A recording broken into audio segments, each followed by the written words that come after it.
That is me in the picture. I'm 18. I have spent the last 8 years learning English as a second language. My grades are okay. I know all the grammar rules, all of the irregular verbs. I can tell you at what situations a specific tense should be used, or how to structure a sentence. All that, easily, even if you woke me up in the middle of the night. I am ready to go into the world speaking English.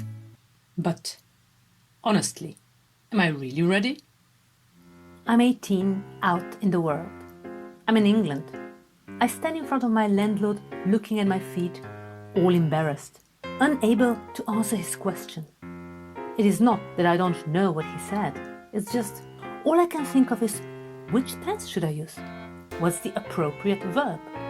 How do I start a sentence? Sadly, despite all that knowledge I possess, I am not able to utter one sensible sentence. I know now I was not the only one. Many of us share a similar story. So many years of learning a foreign language, but unable to communicate. How so? Where lies the problem? Well, I have found the problem when I became a teacher myself. In my late 20s, I was teaching young children English, traditionally, of course, the way I was taught to teach. So, children were diligently following my instructions, practicing English words, and giving me Slovene translations to those words. They were also singing songs, performing a role play of a story, and copying texts for their pen pals. They were engaged, no doubt about that, and they enjoyed in the activities. Therefore, it was not the activities that were wrong. It was the way how the activities were used that had failed their purpose of learning. Because I wrote the texts. I wrote the songs. All children did, they memorized and repeated. What I did was what any traditionally educated teacher would do. I gave children the answers. That is, what to read or what to memorize was all already pre-selected for them. Children needed no thinking.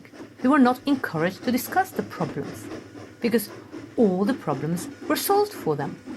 They were simply following the tracks laid for them. Being taught that way, how could I then expect for children to ever find their own answers? Or speak freely, unburdened, at ease, and having fun when together with their foreign peers? Or, like in my case, the landlord. Even though young, children can do so much more on their own. They can choose their own vocabulary and use it for creating their own stories, or writing their own texts, dialogues, even songs.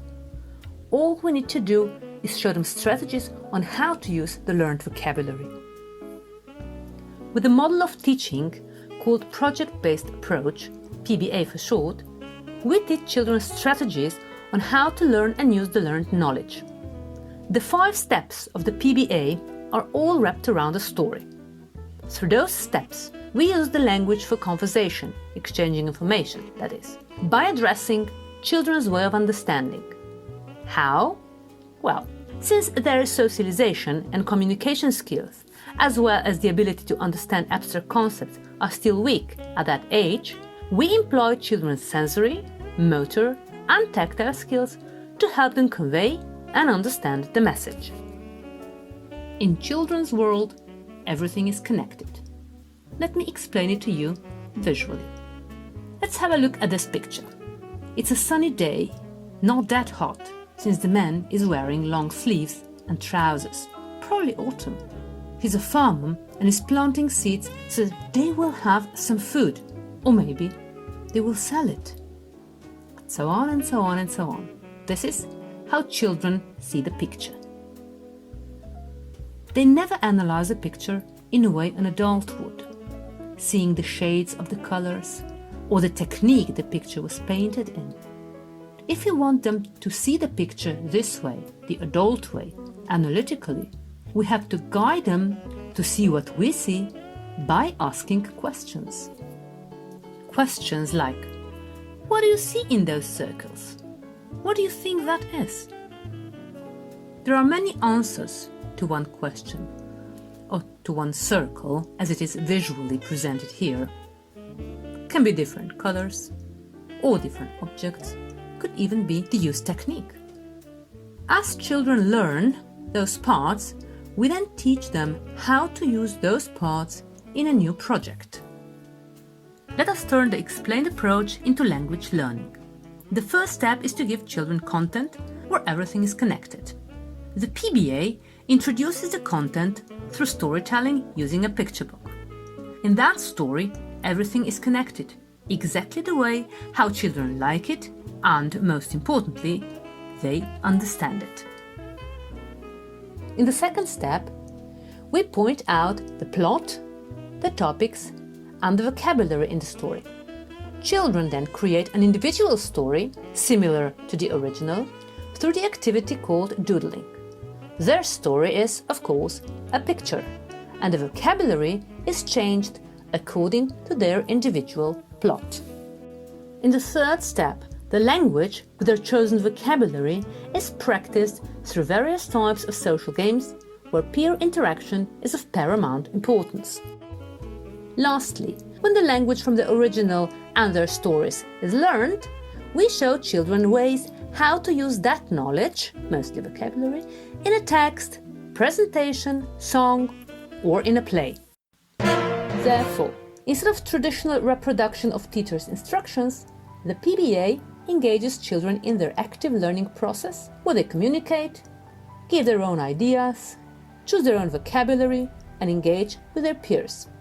For children, the language becomes merely a tool to engage with their peers, building their social, motoric, sensory, and communication skills. This way, language instruction is just another playful activity with the side effect of learning a new language, just the way they have learned their own mother tongue. That's why they aren't afraid to engage in an English conversation with peers, their teacher, and later with other people. You can read about the PBA language learning on the Cool School website. You can also enroll your child in one of our courses, or, if you're a teacher, you can also join our workshops. See you on the playful side of language learning.